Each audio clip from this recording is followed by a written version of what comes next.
नमस्कार, मैं विक्रांत और आज की इस डिजिटल चर्चा में आपका स्वागत है। जब पूरी दुनिया एआई ही सोच रही है तो क्यों ना आज चर्चा इसी विषय पर की जाए। पहले भी मैंने 2-3 डिजिटल चर्चा इस विषय पर की है। आप मेरे प्रोफाइल पर, मेरे चैनल पर जाकर देख सकते हैं। असल में ये चर्चा इसलिए एआई पे करनी पड़ रही है क्योंकि माइक्रोसॉफ्ट के सीईओ सत्या नडेला ने हाल ही में एआई पर एक चर्चित लेख लिखा है।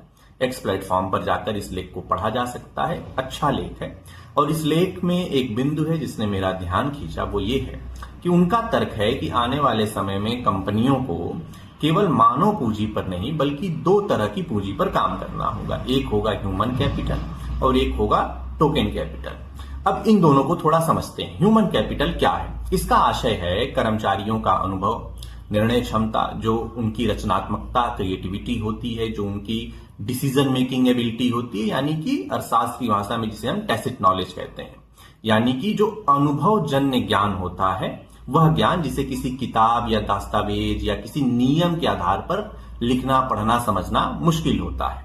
टोकन कैपिटल साधारण सी भाषा में समझिए कि कंपनी द्वारा विकसित वो सभी एआई क्षमताएं टोकन कैपिटल कहलाती हैं। क्योंकि एआई का जो मॉडल है, जो एआई की दुनिया है, उसमें सब कुछ काम टोकन के रूप में ही होता है। जब आप चैट जीपीटी से कोई सवाल पूछते हैं, जब अपनी कोई बात रखते हैं, चर्चा करते हैं, तो वह हमारे प्रॉम्प्ट को छोटे छोटे टुकड़ों में यानी टोकन में बदल देता है और इन्हीं टोकन के आधार पर एआई ट्रेंड भी होता है। इसलिए टोकन कैपिटल की बात यहां की जा रही है।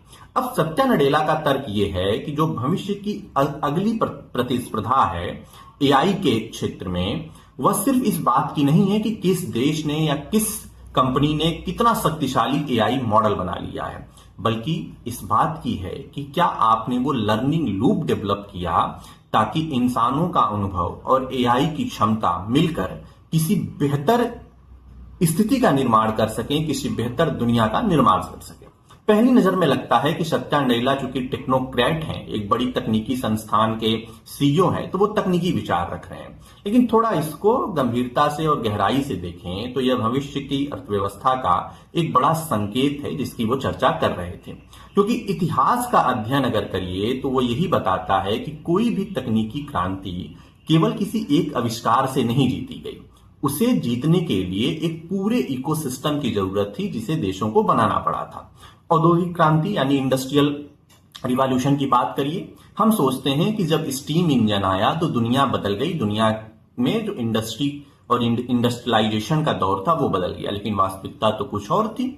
स्टीम इंजन आविष्कार था, लेकिन उस भाप के इंजन के साथ कोयला खदानें थी, रेल नेटवर्क था, बंदरगाह था, बैंकिंग व्यवस्था थी, प्रशिक्षित श्रमिक यानी स्किल लेबर फोर्स की एक पूरी खेप थी और इन सब ने मिलकर इंडस्ट्रियल रिवॉल्यूशन को सफल बनाया था।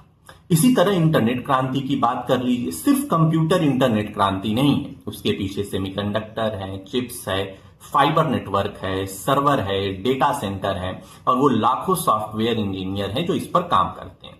तो कुल मिलाजुलाकर निष्कर्ष ये है कि सिर्फ नई तकनीक, नया मॉडल बना लेने से उत्पादन नहीं आने वाला है, बल्कि भविष्य इसमें है कि आप उसके लिए कितना बेहतर एआई इकोसिस्टम तैयार करते हैं।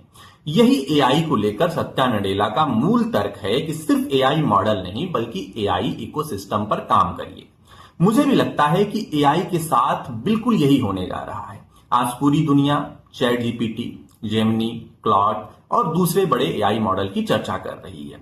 लेकिन 10 साल बाद शायद ये सवाल इतना महत्वपूर्ण नहीं होगा कि इनमें से किसके पास सबसे अच्छा लार्ज लैंग्वेज मॉडल है। महत्वपूर्ण प्रश्न ये होगा कि किस देश ने सबसे मजबूत एआई इकोसिस्टम बनाया है। और यही भारत की कहानी दिलचस्प हो जाती है।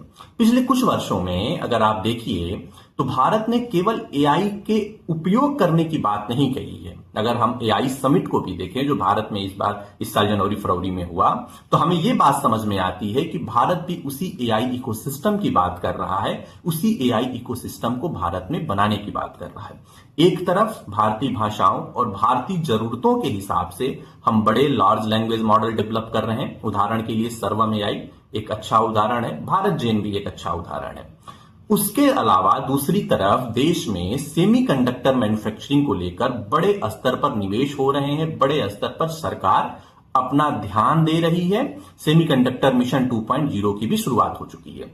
तीसरा, डेटा सेंटर बनाने के लिए बड़े स्तर पर काम चल रहा है। डेटा सेंटर को ऊर्जा मिल सके इसके लिए भी काम चल रहा है, क्योंकि एआई केवल मॉडल से नहीं चलेगा। एआई को चाहिए डेटा, और डेटा को चाहिए डेटा सेंटर, और डेटा सेंटर को चाहिए कंसिस्टेंट पावर यानी बिजली, और अंत में एआई जो भविष्य का बड़ा एआई मॉडल होगा उसके विशाल कंप्यूटिंग क्षमता के लिए ये सारी चीजें जरूरी हो जाती हैं।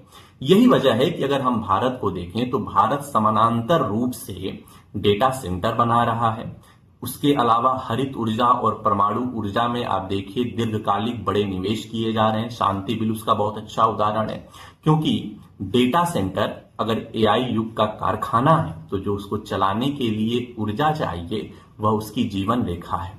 इसलिए भारत पूरे उस इकोसिस्टम पे काम कर रहा है। अब भारत को ये करना भी होगा, क्योंकि ऐसा नहीं होना चाहिए कि दुनिया कल को ऐसी स्थिति में पहुंच जाए जहां कुछ गिने चुने एआई मॉडल पूरी वैश्विक अर्थव्यवस्था का जो वैल्यू है वो खुद तय करने लगे।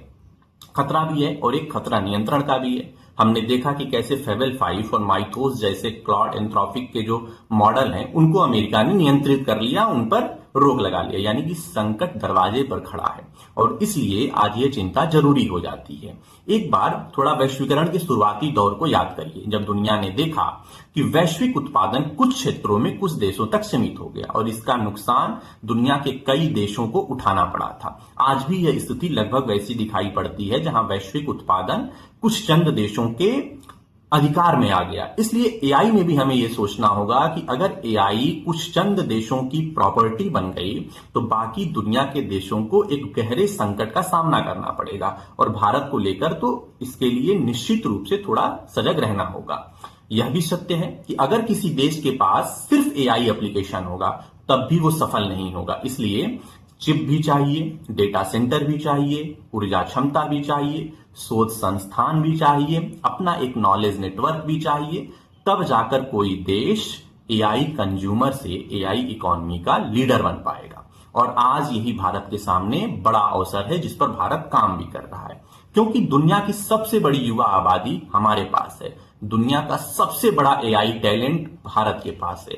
दुनिया की सबसे बड़ी AI manufacturing skill talent Bharat के पास है। अब जरूरत है कि हम अपने शोध पर थोड़ा खर्च बढ़ाएं। सरकार प्रयास कर रही है, सरकार को और प्रयास करना चाहिए। हम आर्टिफिशियल इंटेलिजेंस इकोनॉमी के बड़े संचालक, बड़े लीडर के रूप में खुद को स्थापित करें।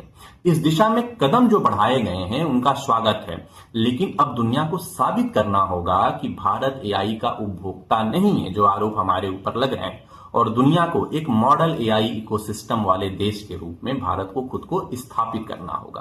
तो ये महत्वपूर्ण बात है जो सत्या नडेला के बात से निकलकर आती है। नमस्कार, मैं विदा लेता हूं और आगे आप हमसे जुड़े रहिए। ऐसे तमाम विषयों पर हम मिलते रहेंगे। जय हिंद, जय भारत, जय विज्ञान।